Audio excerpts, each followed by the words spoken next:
ಮತ್ತೆ ಬಂಗ್ಲಾಗುಡ್ಡದ ರಹಸ್ಯ ಸದ್ದು ಮಾಡೋಕೆ ಆರಂಭಿಸಿದೆ. ಯಾಕಂದ್ರೆ ಬಂಗ್ಲಾಗುಡ್ಡದಲ್ಲಿ ಈಗ ಮತ್ತೊಂದಷ್ಟು ಮೂಳೆಗಳು ಸಿಕ್ಕಿವೆ ಅನ್ನುವಂಥದ್ರ ಬಗ್ಗೆ ಲಭ್ಯವಾಗ್ತಾ ಇರುವಂತಹ ಮಾಹಿತಿ.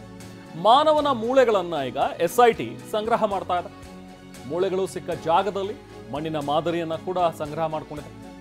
ಈಗ ಸದ್ಯಕ್ಕೆ ಊಟದ ವಿರಾಮ ಇರಬೇಕಿತ್ತು, ಬಟ್ ಊಟದ ವಿರಾಮ ತಗೊಂಡಿಲ್ಲ. SIT ಅವರು ಶೋಧ ಕಾರ್ಯವನ್ನು ಮುಂದುವರಿಸಿದ್ದಾರೆ. ಮಾನವನ ಎಲುಬು ಪೈಪ್ಗಳಲ್ಲಿ ಸಂಗ್ರಹಿಸಿರುವಂತಹ ಸೋಕೋಟಿ ಕೆಲವು ದಿನಗಳ ಕಾಲ ಸ್ವಲ್ಪ ಸದ್ದು ಕಮ್ಮಿ ಇತ್ತು ಈ ಧರ್ಮಸ್ಥಳ ಬುರುಡೆ ರಹಸ್ಯ. ಯಾಕಂದ್ರೆ ಅದರ ವಿಚಾರಣೆಗಳು ನಡೀತಾ ಇದ್ವು. ಚಿನ್ನಯ್ಯನನ್ನು ಅರೆಸ್ಟ್ ಮಾಡಿದ್ರು, ಅವನನ್ನು ವಿಚಾರಣೆಗೆ ಒಳಪಡಿಸಿದ್ರು. ಅದಾದ ನಂತರ ವಿಠಲ್ಗೌಡ ಜೊತೆಗೆ ಮಹೇಶ್ ಶೆಟ್ಟಿ ತಿಮರೋಡಿ ಆಗಲಿ, ಜಯಂತ್ ಆಗಲಿ, ಅಥವಾ ಸಮೀರ್ ಆಗಲಿ, ಅಥವಾ ಗಿರೀಶ್ ಮಠಣ್ಣ ಅವರು ಎಲ್ಲರ ಒಂದು ವಿಚಾರಣೆ ನಡೀತಾ ಇತ್ತು. ಈಗ ಮತ್ತೆ ಈ ಶೋಧ ಕಾರ್ಯ ನಡೀತಾ ಇದೆ. ಅಂದರೆ ಇದು ಉತ್ಖನನ ಅಲ್ಲ, ಇದು ಅಲ್ಲಿ ಅರಣ್ಯ ಭಾಗದಲ್ಲಿ ನಡೆಸಿರುವಂಥ ಶೋಧ ಕಾರ್ಯ. ಈ ಕಾರ್ಯಾಚರಣೆಯನ್ನು ಈಗ ತೀವ್ರಗೊಳಿಸಿದ್ದಾರೆ. ಅಂದ್ರೆ ಎಲ್ಲಿ ಮೂಳೆ ಪತ್ತೆ ಆಯ್ತಲ್ಲ ಆ ಸ್ಥಳದಲ್ಲಿ ಸೋಕೋ ಟೀಮ್, ಅರಣ್ಯಾಧಿಕಾರಿಗಳು, ಪೌರ ಕಾರ್ಮಿಕರು ಇವರೆಲ್ಲರೂ ಕೂಡ 3 ತಂಡವಾಗಿ ವಿಂಗಡಿಸಿ ಕಾಡಿನಲ್ಲಿ SIT ಮಹಜರನ್ನ ಮಾಡ್ತಾ ಇರುವಂಥದ್ದು. ಗ್ರಾಮ ಪಂಚಾಯಿತಿ ಸಿಬ್ಬಂದಿ ಕೂಡ ಇದರಲ್ಲಿ ಭಾಗಿಯಾಗಿದ್ದಾರೆ. ಬಂಗ್ಲೆಗುಡ್ಡ ದಟ್ಟ ಕಾಡಿನಲ್ಲಿ SIT ಶೋಧ ನಡೆಸ್ತಾ ಇದೆ. ಇದು ಕಾಡು ಇಷ್ಟರವರೆಗೂ ಆದಂತಹ ಶೋಧ ಏನಿತ್ತು ಅವೆಲ್ಲ ರಸ್ತೆ ಪಕ್ಕದಲ್ಲಿ ಅಲ್ಲೇ ಆಗ್ತಾ ಇತ್ತು. ಆದ್ರೆ ಇದು ಬಂಗ್ಲೆಗುಡ್ಡದ ದಟ್ಟ ಅರಣ್ಯದಲ್ಲಿ ಆಗ್ತಾ ಇರೋದ್ರಿಂದ ಅರಣ್ಯ ಇಲಾಖೆಯ ಪರ್ಮಿಷನ್ ಕೂಡ ತೆಗೆದುಕೊಳ್ಬೇಕಾಯ್ತು. ಅದಕ್ಕೆ ಕೆಲ ಸಮಯ ಹಿಡಿತು. ನಂತರ ಈಗ ಅಲ್ಲಿ ಮೂಳೆಗಳು ಪತ್ತೆಯಾಗಿದೆ ಅನ್ನುವಂತಹ ಮಾಹಿತಿ ಲಭ್ಯ ಆಗ್ತಿರೋದ್ರಿಂದ ಆ ಜಾಗದಲ್ಲಿ ಈಗ ತೀವ್ರ ಕಾರ್ಯಾಚರಣೆ ನಡೆಸ್ತಾ ಇದ್ದಾರೆ. ದೊಡ್ಡ ಕಾಡಾಗಿರೋದ್ರಿಂದ 3 ತಂಡವಾಗಿ ವಿಂಗಡಿಸಿ ಕಾಡಿನಲ್ಲಿ SIT ಮಹಜರ್ ಕಾರ್ಯವನ್ನ ನಡೆಸ್ತಾ ಇರುವಂಥದ್ದು. ಅಂದ್ರೆ ಇದು ಅಗಿಯೋ ಕೆಲಸ ಅಲ್ಲ, ಮಹಜರ್ ಕೆಲಸ. ಯಾಕಂದ್ರೆ ಸೌಜನ್ಯ ಮಾವ ವಿಠಲ್ಗೌಡ ಏನು ಹಲವು ವಿಚಾರಗಳನ್ನ ತಿಳಿಸಿದ್ರು, ಅಲ್ಲೊಂದಿಷ್ಟು ಮೂಳೆಗಳಿವೆ ಅಂತ ಅನ್ನೋದನ್ನ ಆ ಹೇಳಿಕೆ ಬರ್ತಾ ಇದ್ದ ಬೆನ್ನಲ್ಲೇ ಈಗ ಈ ಕಾರ್ಯಾಚರಣೆಯನ್ನ ನಡೆಸಲಾಯಿತು. ಶೋಧವನ್ನ ನಡೆಸ್ತಾ ಇದೆ SIT ತಂಡ. ಆ ಊಟದ ಬ್ರೇಕ್ ಕೂಡ ಕೊಡದೆ ಶೋಧ ಕಾರ್ಯವನ್ನ ನಡೆಸಲಾಗ್ತಾ ಇರೋದನ್ನ ಗಮನಿಸ್ತಾ ಇದೀವಿ. ಅಂದ್ರೆ ಮಾನವನ ಮೂಳೆಗಳನ್ನ SIT ತಂಡ ಸಂಗ್ರಹಿಸ್ತಾ ಇದೆ. ಈಗ ಬಂಗ್ಲಾಗುಡ್ಡದಲ್ಲಿ ನಡೀತಾ ಇರುವಂತಹ ಈ ಕಾರ್ಯಾಚರಣೆ ಏನಿದೆ ಮತ್ತಷ್ಟು ಡೀಟೇಲ್ಸ್ ಅನ್ನ ಪಡ್ಕೊಳ್ಳೋಣ. ನಾವು ಪ್ರತಿನಿಧಿ ಪೃಥ್ವಿರಾಜ್ ನಮ್ಮ ಜೊತೆಗೆ ಸಂಪರ್ಕದಲ್ಲಿದ್ದಾರೆ. ಪೃಥ್ವಿರಾಜ್, ಇನ್ನೂ ಊಟದ ಬ್ರೇಕ್ ಕೂಡ ತಗೊಳ್ಳದಲ್ಲೇ ನಡೆಸ್ತಾ ಇರುವಂತಹ ಕಾರ್ಯಾಚರಣೆ ಈಗ ಯಾವ ಹಂತದಲ್ಲಿದೆ? ಏನಾದರೂ ಇನ್ಸೈಟ್ಸ್ ಲಭ್ಯವಾಗ್ತಾ ಇದೆಯಾ? ಒಂದಷ್ಟು ಮೂಳೆಗಳು ಸಿಕ್ಕಿವೆ ಅನ್ನುವಂಥದ್ರ ಬಗ್ಗೆ ಲಭ್ಯವಾದಂತಹ ಒಂದು ಮಾಹಿತಿ. ಇನ್ನೂ ಕಾರ್ಯಾಚರಣೆ ಮುಂದುವರೆದಿದೆಯಾ? ಏನು ನಡೀತಾ ಇದೆ ಈಗ ಸದ್ಯಕ್ಕೆ? ಏನು ಡೀಟೇಲ್ಸ್ ಇದೆ?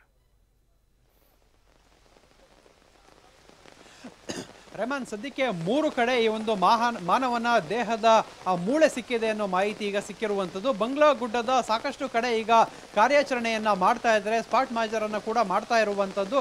ಒಟ್ಟು ಸುಮಾರು 50 ಜನರ ತಂಡ ಇಲ್ಲಿಗೆ ಹೋಗಿದ್ದಂಥದ್ದು. ಅಂದರೆ SIT ಅಧಿಕಾರಿಗಳಿರ್ಬೋದು, ಮತ್ತೆ ಸಿಬ್ಬಂದಿಗಳು, ಸೋಕೋ ಟೀಮು, ಮತ್ತೆ ಅರಣ್ಯಾಧಿಕಾರಿಗಳು, ಪೌರ ಕಾರ್ಮಿಕರು, ಮತ್ತೆ ಗ್ರಾಮ ಪಂಚಾಯಿತಿಯವರು, ಮತ್ತೆ ಕಂದಾಯ ಇಲಾಖೆ ಸೇರಿದಂತೆ ಈ ರೀತಿ ಸಾಕಷ್ಟು ಇಲಾಖೆಗಳ ಒಟ್ಟು 50 ಜನರ ತಂಡ ಹೋಗಿದ್ದಂಥದ್ದು. ಅಲ್ಲಿ 3 ತಂಡಗಳಾಗಿ ವಿಂಗಡಿಸ್ಕೊಂಡಿದ್ದಾರೆ.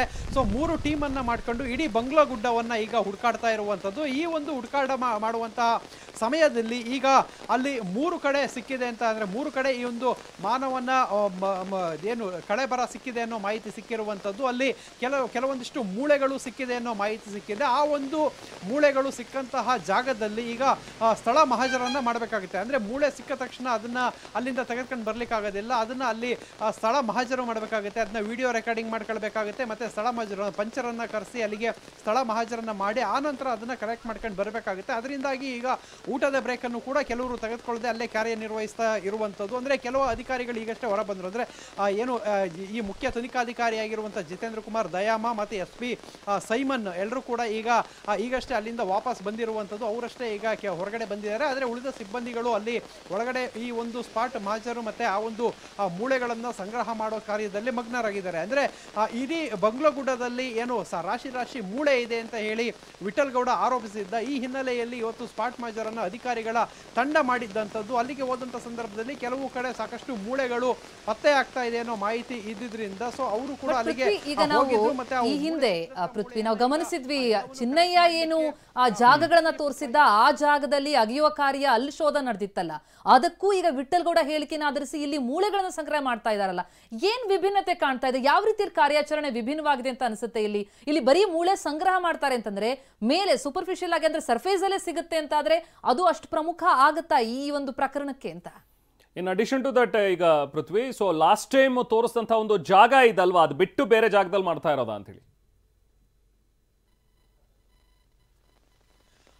ರೆಹಮಾನ್, ಇಲ್ಲಿ ಪರ್ಟಿಕ್ಯುಲರ್ ಆಗಿ ನೋಡೋದಾದ್ರೆ ಅಂದ್ರೆ ಈ ಚಿನ್ನಯ್ಯ ತೋರಿಸಿದಂತ ಜಾಗ ಏನು ಅಂದ್ರೆ 1ರಿಂದ 12 ಪಾಯಿಂಟ್ ಅನ್ನು ಆತ ಗುರುತು ಮಾಡಿದ್ದ. ಏನು 1ನೇ ಪಾಯಿಂಟ್ ನೇತ್ರಾವತಿಯ ಒಂದು ಭಾಗದಲ್ಲಿ ಆರಂಭವಾಗಿತ್ತು, ಅದು ಇಡೀ ಬಂಗ್ಲೋ ಗುಡ್ಡವನ್ನು ಸುತ್ತುವರೆದಿತ್ತು.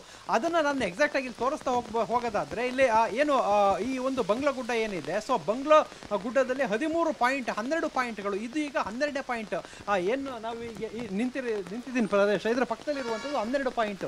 ಇಡೀ ಬಂಗ್ಲೋ ಗುಡ್ಡವನ್ನು ಇದು ಸುತ್ತುವರೆದಿತ್ತು. ಚಿನ್ನಯ್ಯ ಈ ರಸ್ತೆ ಪಕ್ಕದಲ್ಲಿರುವಂತಹ ಜಾಗವನ್ನ ಮಾತ್ರ ತೋರಿಸಿದ್ದಂಥದ್ದು. ಅಂದ್ರೆ ಚಿನ್ನಯ್ಯ ತೋರಿಸಿದಂತಹ ಜಾಗಗಳು ಹೇಗಿತ್ತು ಅಂತ ಹೇಳಿದ್ರೆ, ರಸ್ತೆ ಮತ್ತೆ ನದಿ ಪಕ್ಕಗಳಲ್ಲಿ, ಇಲ್ಲಿ ನೋಡ್ಬೋದು ರಸ್ತೆ ಇಲ್ಲಿ ಪಕ್ಕದಲ್ಲಿ ಇದೆ. ಇಲ್ಲಿ ನಾವು ಎಕ್ಸಾಕ್ಟ್ ಆಗಿ ತೋರಿಸ್ತಾ ಹೋಗೋದಾದ್ರೆ ಇದು ಉಜಿರೆಯಿಂದ ಧರ್ಮಸ್ಥಳಕ್ಕೆ ಬರುವಂತಹ ರಸ್ತೆ ಇದು. ಸೊ ಈ ರಸ್ತೆಯ ಪಕ್ಕದಲ್ಲಿ ಅಂದ್ರೆ ರಸ್ತೆ ಬದಿಯಲ್ಲಿ ಮತ್ತೆ ನೇತ್ರಾವತಿ ನದಿಯ ತಟದಲ್ಲಿ ಈ ಒಂದು ಪಾಯಿಂಟ್ ಅನ್ನ ಮಾಡಿದ್ದ. ಇಲ್ಲಿಂದ ಅಂದ್ರೆ 1ನೇ ಪಾಯಿಂಟ್ ಆರಂಭವಾಗಿದ್ದಂಥದ್ದು ಆ ಬಂಗ್ಲೋ ಗುಡ್ಡವನ್ನು ಸುತ್ತುವರೆದುಕೊಂಡು ಬಂದು ಇಲ್ಲಿಗೆ 12ನೇ ಪಾಯಿಂಟ್ ಆಗಿ ಬಂದು ನಿಂತಿತ್ತು. ಇದಿಷ್ಟನ್ನ ಅವರು ಉತ್ಖನನವನ್ನ ಮಾಡಿದ್ರು. ಅದಾದ ಬಳಿಕ ಇವತ್ತು ಮಾಡ್ತಾ ಇರೋದು ಈ ಪಾಯಿಂಟ್ಗಳಿಂದ ಮೇಲ್ಗಡೆ ಇರುವಂಥದ್ದು. ಅಂದ್ರೆ ಇಲ್ಲಿ ನೋಡ್ಬೋದು ಈ ಪಾಯಿಂಟ್, ಇಲ್ಲಿ ಏನೋ ಒಂದು ದಾರಿ ಕಾಣಿಸ್ತಾ ಇದೆ. ಸೊ ಇಲ್ಲಿ ಒಳಗಡೆ ಹತ್ಕೊಂಡು ಹೋದ್ರೆ ಇದೊಂದು ಬಂಗ್ಲೋ ಗುಡ್ಡ ಮಧ್ಯದ ಭಾಗಕ್ಕೆಲ್ಲ ಹೋಗ್ಬೋದು. ಸೊ ಅಲ್ಲಿ ಇವಾಗ ಈ ಒಂದು ಕಾರ್ಯಾಚರಣೆಯನ್ನ ನಡೆಸ್ತಾ ಇರುವಂಥದ್ದು. ಮತ್ತೆ ಪ್ರತಿಮಾ ಭಟ್, ನೀವು ಕೇಳಿದಂತೆ ಇಲ್ಲಿ ಏನು ಈ ಎರಡು ಕಾರ್ಯಾಚರಣೆಗೆ ಡಿಫರೆನ್ಸ್ ಏನಿದೆ ಅಂತ ನೋಡ್ತಾ ಹೋಗೋದಾದ್ರೆ, ಚಿನ್ನಯ್ಯ ತೋರಿದಂತ ಪ್ರದೇಶಗಳನ್ನ ಉತ್ಖನನ ಮಾಡಿದ್ರು. ಆದ್ರೆ ವಿಠಲ್ ಗೌಡ ಹೇಳಿರುವಂಥದ್ದು ಸ್ಪಾಟ್ ಮಾಜರ್ನಲ್ಲಿ, ಅಲ್ಲಿ ನಾನು ಸ್ಪಾಟ್ ಮಾಜರ್ಗೆ ಹೋದಂಥ ಸಂದರ್ಭದಲ್ಲಿ ಭೂಮಿಯ ಮೇಲ್ಭಾಗದಲ್ಲಿ ರಾಶಿ ರಾಶಿ ಮೂಳೆಗಳಿತ್ತು ಅಂತ ಆತ ಹೇಳಿರೋದ್ರಿಂದ ಈ ಒಂದು ಮೂಳೆಯನ್ನ ಸಂಗ್ರಹವನ್ನು ಇವತ್ತು ಮಾಡ್ತಾ ಇರುವಂಥದ್ದು. SIT ಆ ಮಾಸ್ಕ್ ಮ್ಯಾನ್ ಚಿನ್ನಯ್ಯ ತೋರಿಸಿದಂತಹ ಪ್ರದೇಶಗಳನ್ನ ಉತ್ಖನನ ಮಾಡಿ ಅಲ್ಲಿ ಅಡಿ ಇದ್ದಂಥದ್ದೆಲ್ಲವನ್ನು ಕೂಡ ಎತ್ತುತ್ತಾ ಇದ್ರು.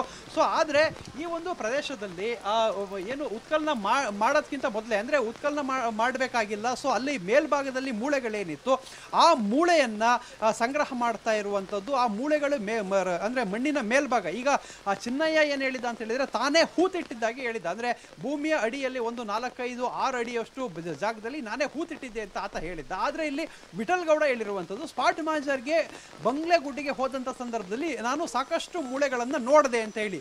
ಅಂದ್ರೆ ಇಲ್ಲಿ ಚಿನ್ನಯ್ಯ ಹೂತಿಟ್ಟಿದ್ದು, ಆತನಿಗೂ ಆ ಹೂತಿಟ್ಟ ಶವಕ್ಕೂ ಸಂಬಂಧ ಇತ್ತು, ಆತನೇ ಹೂತಿಟ್ಟಿದ್ದ. ಆದ್ರೆ ಇಲ್ಲಿ ವಿಠಲ್ ಗೌಡ ನೋಡಿದ್ದಂಥದ್ದು. ಈ ರೀತಿ ಡಿಫರೆನ್ಸ್ ಇರುವಂಥದ್ದು. ಪ್ರತಿಮಾ, ರೈಟ್, ಥ್ಯಾಂಕ್ ಯು ಪೃಥ್ವಿರಾಜ್.